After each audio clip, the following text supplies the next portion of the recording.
Hello guys, welcome back to our channel Fantasy World. இன்னைக்கு என்ன வீடியோல என்ன பார்க்க போறோம் அப்படின்னா ஹைக்யூ சீசன் 4 எபிசோட் 5 கான எக்ஸ்பிளனேஷன் தான். போன எபிசோடோட எண்டிங்ல தான் காகியாமா வந்து ஒரு மாதிரி எதையோ பார்த்துட்டு நின்னுகிட்டு இருப்பான். அவன் அப்படியே அந்த பல விஷயங்கள்லாம் யோசிச்சு பார்க்கறான். அவனோட மிந்தி ஜூனியர் ஸ்கூல்ல இருந்த டீம்மேட்ஸ்லாம் அவன் செட் பண்றதை அடிக்க முடியாதுன்னு சொன்னது, ஒய்காவா அவனை பத்தி பேசினது எல்லாத்தையுமே இமேஜின் பண்ணிக்கிட்டு இருக்கான். அப்பா அவனுக்கு பக்கத்துல இருந்த ரெண்டு கோச் வந்துட்டு பேசிக்கிட்டு இருக்காங்க அவனை பத்தி. ஆமாப்பா, இந்த காகியாமா ஜூனியர் ஸ்கூல்ல இருக்கும்போது நான் கேள்விப்பட்டிருக்கேன், மியாகி ப்ரீஃபெக்சர்ல ஒரு டாப் லெவல் ஜீனியஸ் செட்டர் ஒருத்தன் வளர்ந்து வந்துகிட்டு இருக்கானா அப்படின்ற மாதிரி ஹெட்லைன்ல நிறைய வந்தது. ஆனா அதுக்கப்புறம் பார்த்தா என்னன்னு தெரியல, ஆளையே காணாம போயிட்டான் அப்படின்ற மாதிரி சொல்லுவாரு. அப்படியா, ஜீனியஸா அப்படின்னு சொல்லிட்டு இன்னொருத்தர் கேட்காரு. ஆனா ஜீனியஸ்க்கான அர்த்தம் எனக்கு என்னன்னு சொல்லி அந்த அளவுக்கு தெளிவா தெரியல. பட் ஜீனியஸ்னா ஐ மீன் பெர்ஃபெக்ட்டுக்கு கொஞ்சம் அதோட அதிக லெவல் அப்படின்றது தானே ஜீனியஸ்னு சொல்லுவாங்க அப்படின்ற மாதிரி அவர் சொல்றாரு. சோ பெர்ஃபெக்டா இருக்கவங்களுக்கும் மேல அப்படின்றது தான் ஜீனியஸ்னா, இது அவங்களே கொஞ்சம் இன்ட்ரெஸ்டிங்கா காட்டும் இல்லையா அப்படின்ற மாதிரி அவங்க பேசிக்கிட்டு இருக்காங்க. காகியாமா வந்து அப்புறம் மியா சொன்னதை நினைச்சு பாக்குறான். சி வேணாம், உங்களுக்கு மியாலாம் வேணாம், அட்சுமு, அவன் பேரு அட்சுமுன்னு சொல்லி ஞாபகம் வச்சுக்கோங்க. அட்சுமு சொன்னதே நினைச்சு பாத்துக்கிட்டு இருக்கான். என்னடா இது நம்மளை பார்த்து கோட்டுக்குள்ள ஏதோ குடி டூ சூஸ் மாதிரி இருக்கும்னு சொல்லிட்டானே அப்படின்னு சொல்லிட்டு அது என்ன புரியாம அப்பயே யோசிச்சுட்டு தான் இருக்கா. அந்த பக்கம் ஃபர்ஸ்ட் இயர் ட்ரைனிங் கேப்ல 2-on-2 மேட்ச் தான் விளையாண்டுகிட்டு இருக்காங்க. குனிமி வந்துட்டு செட் பண்ண வரானா, அதை ஹினாட்டா பாத்துறான்.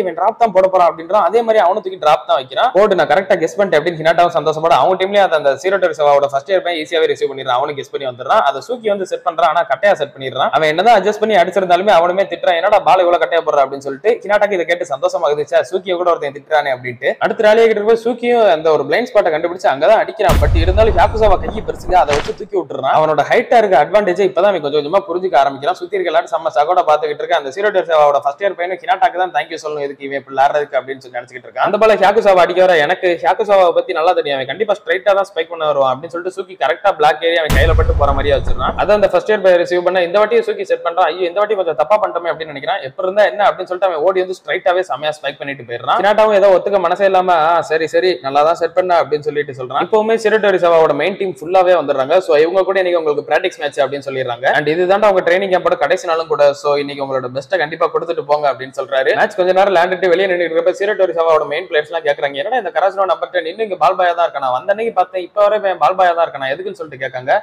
அது அவன் வந்துட்டு தெரியாதனமா தான் இங்க உள்ள வந்து அவனுக்கு இன்விடேஷன் நாங்க அனுப்பவே இல்லை அப்படின்னு சொல்றான். ஹினாட்டாவும் யுசிவாக்கா ரிசீவ் பண்ற எல்லாத்தையுமே ரொம்ப டீடைலா பாத்துக்கிட்டு இருக்கான். அவங்க மேட்ச் முடிஞ்சு போனதுக்கு அப்புறம் ஹினாட்டா வந்து யுசிவாக்கா கிட்ட போய் நிக்கிறான். வேணடா யுசிவாக்கா கூட எல்லாம் பேசுவானா, பரவாயில்ல பெரிய ஆளா இருக்கானே அப்படின்னு சொல்லிட்டு நினைக்கிறாங்க. ஆனா இந்த சீரோட்டரி சவா பிளேயர்ஸ் கூட ஈவன் அந்த ஃபர்ஸ்ட் இயர் பசங்க சீரோட்டரி சவால இருப்பாங்களே அவங்க கூட இதுவரை யுசிவாக்கா கிட்ட பேசினது இல்ல. அவன் யுசிவாக்கா கிட்ட போயிட்டு நீ ரிசீவ் பண்றது எப்படின்னு எனக்கு சொல்லி தரேன், நீ ரிசீவ் பண்ணும்போது என்ன நினைச்சு ரிசீவ் பண்ணுவ அப்படின்னு சொல்லிட்டு எல்லாம் கேட்டுக்கிட்டு இருக்கான். அதெல்லாம் பாத்துக்கிட்டு இருந்த சீரோட்டரி சவாவோட செட்டர் அவங்க ஃபர்ஸ்ட் இயர் பாயிண்ட் நீ தானடா ஃபியூச்சர் ஏஸ்னு சொல்லிட்டு தெரிஞ்சங்க பாரு, உனக்கு முன்னாடி ஒருத்தன் காம்படிட்டிவா அங்க போய் அவன் இவ்வளவு கேட்டுக்கிட்டு இருக்கான், நீ எல்லாம் எதுக்கு இருக்கு அப்படின்ற மாதிரி கேட்க, நான் என்னோட ரைவல் கிட்ட எந்த ஹெல்ப்பும் கேட்க மாட்டேன் அப்படின்ற மாதிரி சொல்லிட்டு இருக்கான். அப்பெல்லாம் இருந்தா நீ கடைசி வரை இப்படியே தான் இருப்ப, அவன் பாரு ஹினாட்டா உன்னோட ஒரு ஸ்டெப் முன்னாடி போயிட்டான் அப்படின்னு சொல்றான். சரி பரவாயில்ல இருக்கட்டும் அப்படின்னு சொல்லிட்டு இவனு அப்படியே யுசிவாக்கா கிட்ட போய் டவுட் கேட்கற மாதிரி ஏதோ போறான். ஹினாட்டாவும் அவனோட வேலையெல்லாம் நல்லா பாத்துக்கிட்டு அப்படியே கிடைக்கிற டைம்ல எல்லார்கிட்டயும் கொஞ்சம் கொஞ்சம் அட்வைஸ் கேட்டுக்கிட்டு அப்படியே எல்லா வேலையும் கரெக்டா பாத்துக்கிட்டு இருக்கிறான். இந்த பக்கம் காகியாமாவை காட்டுறாங்க. அவங்க எல்லாம் பிராக்டிஸ் மேட்ச் விளையாண்டுகிட்டு இருக்கப்ப பால் ரேலியா கிட்ட இருக்குது. நேரம் அந்த வெள்ள முடிவு இருக்காங்க, அவன் வந்து அப்ப செட்டர் போட்டுக்கிட்டு இருக்கான். இந்தாடா காகியாமா அப்படின்னு சொல்லிட்டு காகியாமாக்கு செட் பண்றான். பார்த்தா காகியாமா பேக் ரோல இருந்து சாமையா அடிச்சு ஒரு பாயிண்ட் வாங்குறான். என்னடா செட்டர் போட வேண்டிய அடிச்சுக்கிட்டு இருக்கான், அடிக்க வேண்டியவன் செட்டர் போறான், எல்லா பொசிஷன் நீங்க சூப்பரா விளையாடுறீங்களே அப்படின்னு கோச் பாத்துக்கிட்டு இருக்காரு. அடுத்த ஒரு பால் வரப்ப காகியாமா அதை சூப்பரா ரிசீவ் பண்ணி தரான்.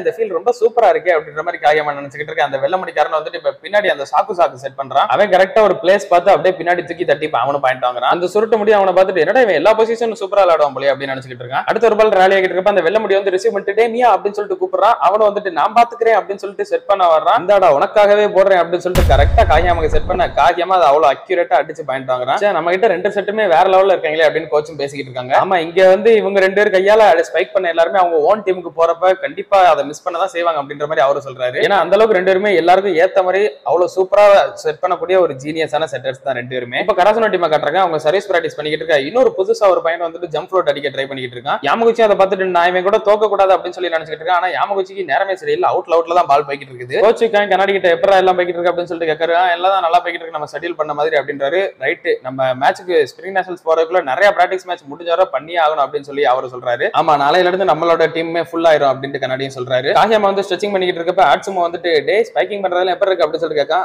சூப்பரா தான் இருக்குது. சரி என்னோட செட்டிங் எப்படி இருக்கு, அதுவும் சூப்பரா இருக்கு அப்படின்னு சொல்றான். அண்ட் நான் அடிக்கிறதுக்கு ரொம்பவே ஈஸியாவும் ஃபீல் ஆச்சு அப்படின்னு சொல்லிட்டு சொல்றான். பின்ன இருக்காதா என்னோட செட்டர்லாம் ஒருத்தன் அடிக்கல அப்படின்னா அவன் எல்லாம் விளையாடவே தகுதி இல்லாதவன் அப்படின்ற மாதிரி சொல்லிட்டு இருக்கான். அதெல்லாம் இருக்கட்டும், ஆனா நீ செட்டரா இருக்கிறதோட ஒரு ஸ்பைக்கரா இருக்கலாமே, நீ ஸ்பைக்கரா இருக்கிறப்ப நான் பார்த்தேன் செம்ம என்ஜாய்மெண்டோட பண்ணிக்கிட்டு இருக்கான். ஆனா நீ செட்டரா இருக்கிறப்போ மூஞ்ச பார்த்தா அப்படியே உருன்னு இருக்குது, ஏன் நீ ஸ்பைக்கர் ஆக கூடாது அப்படின்னு சொல்லிட்டு கேட்கறான். கேக்குறான். இல்ல அதெல்லாம் எனக்கு செட் ஆகாது, என்னோட ஃபேஸே அப்படிதான், சோ என்னதான் இருந்தாலும் நான் ஒரு செட்டர் அப்படின்னு சொல்லிட்டு காகியமா சொல்றேன். அதெல்லாம் இருக்கட்டும், என்னைய நீங்க அப்ப குடி டு சூசன் சொன்னீங்களே, அப்படின்னா என்ன அர்த்தம் அப்படின்னு சொல்லிட்டு இப்பதான் காகியமா அதை கேக்குறான். அதுவா, நீ ரொம்பவே சீரியஸா இருக்க, ரொம்ப நேர்மையா இருக்கிற, அது மட்டும் இல்லாம சுத்தி இருக்க எல்லாரோட கம்பேர் பண்றப்ப ரொம்ப நல்ல பையனா இருக்கடா அப்படின்னு சொல்லிட்டு போறான். அவங்க எல்லாருமே அசம்பிள் பண்ண வச்சு அவங்க கோச்சும் பேசிக்கிட்டு இருக்காரு. நீங்க இப்ப எல்லாருமே உங்களுக்கு அன்ஃபேமிலியரா இருக்கக்கூடிய பிளேயர்ஸ், இது வரைக்கும் யாருமே தெரியாதவங்க கூட தான் விளையாண்டுகிட்டு இருந்திருக்கீங்க, அண்ட் எல்லாருமே நல்லபடியா இம்ப்ரூவ் ஆயிருப்பீங்க. சோ உங்க எல்லாருக்குமே குட் லக், உங்களோட பெஸ்ட்டை கொடுங்க அப்படின்னு சொல்லி எல்லாருமே அனுப்பி வைக்கிறாங்க. இதோட இந்த கேம்பும் முடியுது. காகியமா கிளம்பும் போது நம்ம ஆட்சுமோ அப்புறம் இந்த சாகுசா எல்லாருமே குட் பை சொல்லிட்டு போறாங்க. அதுக்கப்புறம் அந்த வெள்ள முடிக்காரன் வந்து குட் பை சொல்லிட்டு போறான். அதுக்கப்புறம் இந்த சுருட்டு முடிக்கார பையில வரான். ஆல் தி பெஸ்டா, நீங்க ஸ்பிரிங் நேஷனல்ஸ் போறீங்களா, அதுல வின் பண்ணிட்டு வாங்க அப்படின்ற மாதிரி அவனும் சொல்றான். அதெல்லாம் சரி, ரயில்வே ஸ்டேஷனுக்கு எப்படி போகணும் தெரியுமா அப்படின்னு சொல்லிட்டு காகியமா கேட்கறான். சரி வா கூட்டு போறேன் அப்படின்னு சொல்லிட்டு போறாங்க. ஒன்னா அப்படியே சாயங்காலம் சிறுட்டோரி ஸ்கூல்ல கட்டுறாங்க. ஹினாட்டா செம்ம சந்தோஷத்தோட,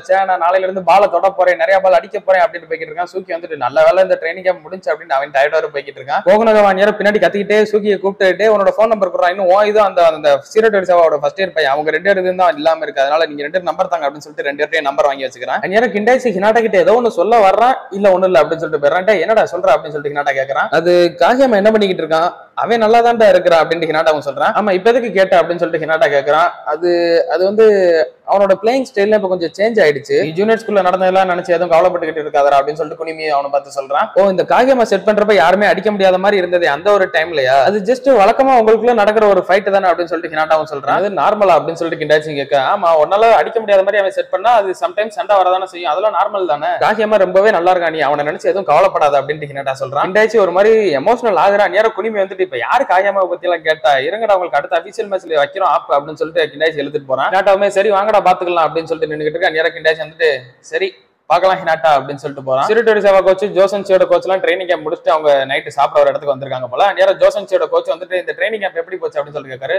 ரொம்பவே சூப்பரா இருந்தது, அது மட்டும் இல்லாம அந்த 2-on-2 ஐடியா சொன்னீங்க பாத்தீங்களா, அதுவும் நல்லா இருந்தது அப்படின்னு சொல்றாரு. ஆமா அந்த கராசனோட நம்பர் 10 அவனை கடைசி வரை என்னப்பா பண்ணீங்க அப்படின்னு சொல்லிட்டு இன்னொருத்தர் கேட்க, அவன் 5 நாளுமே ஃபுல்லா பால் பாயா தான் இருந்தான் அப்படின்ட்டு அவர் சொல்றாரு. என்னது 5 நாளுமே பால் பாயா இருந்தானே, பரவாயில்லையே அப்படின்னு அவர் சொல்றாரு. ஆனா அங்க இருந்து எல்லாரோட அவன் தான் ரொம்ப ஃபயர் அப் ஆகி இருந்தான், அவனை பார்த்து மத்த எல்லாருமே ஃபயர் அப் ஆயிட்டாங்க, அந்த அளவுக்கு சூப்பரா அவன் இருந்தான் அப்படின்னு சொல்றாரு ஜோசன்சியோட கோச்சும். ஹைட்ல ஒருத்தன் கம்மியா இருந்தான் அப்படின்னா அவனுக்குள்ள எப்பவுமே ஒரு பசி இருக்கதான் செய்யும், அவன் இதை ரியலைஸ் பண்றானோ இல்லையோ, அது பாசிட்டிவோ இல்ல நெகட்டிவோ, ஆனா எங்களை மாதிரி ஷார்ட்டா இருக்கிறவங்களுக்கு அந்த ஒரு பசி எப்பவுமே இருந்துகிட்டே இருக்கும் அப்படின்ட்டு சிறுட்டோரி சேவா கோச்சும் சொல்றாரு. அடுத்த நாள் காலையில ஹினாட்டா ஸ்கூலுக்கு வந்து நிக்கிறான். அவன் அப்படியே அந்த பக்கம் பார்த்தா காகியமா வந்து நிக்கிறான். 2 பேரும் ஒருத்தர் பாத்துக்கிட்டே நிக்கிறாங்க. அப்புறம் என்ன போட்டு தக்கிட்ட ஓட ஆரம்பிச்சிடறாங்க. யாரு ஃபர்ஸ்ட்னு சொல்லிட்டு வழக்கம் போல வேமா ஓடி போய் கீழே விழுக ஹினாட்டா எப்படி அந்த வாட்டி ஃபர்ஸ்ட் வந்துடுறான். வந்து விழுந்ததுக்கு அப்புறம் காகியமா ஹினாட்டாவை பார்த்து அதெல்லாம் சரிடா 5 நாள் என்ன பண்ணிக்கிட்டு இருந்தா அப்படின்னு சொல்லி கேட்கறான். நானா பால் பாயா இருந்தேன் அப்படின்னு சொல்றான். இதை கேட்டு காகியமா சிரிக்க தான் செய்யறான். அதெல்லாம் சரி, ஜிம்முக்கு உள்ள போறதுக்கு சாவி இருக்கடா அப்படின்னு சொல்லி கேட்க 2 பேருமே சாவி இல்ல. ஹினாட்டா கையில ஒரு பால் வச்சிருக்கான். சரிவா ஏதோ விளையாடும் அப்படின்னு சொல்லிட்டு 2 பேரும் சும்மா டச் போட்டுக்கிட்டு இருக்காங்க. சரி நீ அங்க ஏதாவது பவர்ஃபுல்லான பிளேயர்ஸ் யாரையா பார்த்தியா, எப்படி இருந்தாங்க எல்லாம் அப்படின்னு சொல்லிட்டு கேட்கறான். ஆமா அங்க நிறைய பேரை பார்த்தேன், ஆனா ஒருத்தனை கண்டிப்பா சொல்லி ஆகணும், அங்க ஒரு லிட்டில் ஜெயிண்ட பார்த்தேன் அப்படின்னு சொல்றான். அவன் ஒரு 170 சென்டிமீட்டர் கிட்டத்தட்ட இருப்பான், ஆனா அங்க வந்ததுலயே அவன் கண்டிப்பா ஒரு பெஸ்டான பிளேயர், அப்புறம் ஒன்ன விட 100 மடங்கு பெஸ்டான பிளேயரும் கூட. என்னது இப்ப இருக்கிற இணையாத வச்சு கம்பேர் பண்ற, அதான் பெஸ்ட் பிளேயர்னு சொல்லிட்டு அது போதாதா, இப்ப இந்த கடைசி லைன் தேவையா அப்படின்னு சொல்லிட்டு ஹினாட்டா வச்சு கத்திட்டு இருக்கான். அந்நேரம் டனகாவும் சாவியோட வந்துடுறான். நீங்க ஏற்கனவே வந்திருப்பீங்கன்னு சொல்லி நினைச்சேன்டா, சரி வாங்க போலாம் அப்படின்னு சொல்லிட்டு டனகாவும் அவங்கள கூட்டு போறான். அந்த படியில போகும்போதே காகியமா ஹினாட்டாவை பார்த்து நீ நினைச்ச அப்படின்னா உன்னால இன்னும் அதிகமா பறக்க முடியும் அப்படின்னு சொல்றான். எனக்கு இந்த அனிமில இந்த dialogue one of the most favourite dialogue, you can fly even higher அப்படின்னு சொல்லிட்டு காகியமா ஹினாட்டாவை பார்த்து சொல்லுவான். செம்ம பொருத்தமான ஒரு டைலாக் ஹினாட்டாக்கு. இன்னொரு பக்கம் பார்த்தா டேட்டாவோட கோச் வந்துட்டு டேட்டா கிட்ட உங்களுக்கு ஒரு பிராக்டிஸ் மேட்ச் இருக்கு அப்படின்னு சொல்றாரு. யார் பாவனன்ஸ் அப்படின்னு சொல்லி கேட்டா கராசுனோ அப்படின்னு சொல்றாரு. இதை கேட்ட அயோனிக்கெல்லாம் செம ஃபயர் அப் ஆயிடுது. இதோட இந்த ஒரு எபிசோடையுமே முடிக்கிறாங்க. இன்னும் 1 மாசத்துக்கும் கம்மியா தான் இருக்குது ஸ்பிரிங் நேஷனல்ஸ்க்கு. அதுக்கப்புறம் ஸ்பிரிங் நேஷனல்ஸ் ஆட்டம் மட்டும் தான். அதெல்லாம் நீங்க தொடர்ந்து பார்க்கணும்னு நினைச்சீங்க அப்படின்னா மறக்காம நம்ம சேனலை சப்ஸ்கிரைப் பண்ணி சப்போர்ட் பண்ணுங்க. நான் உங்களை இன்னொரு நல்ல வீடியோல மீட் பண்றேன். Bye guys.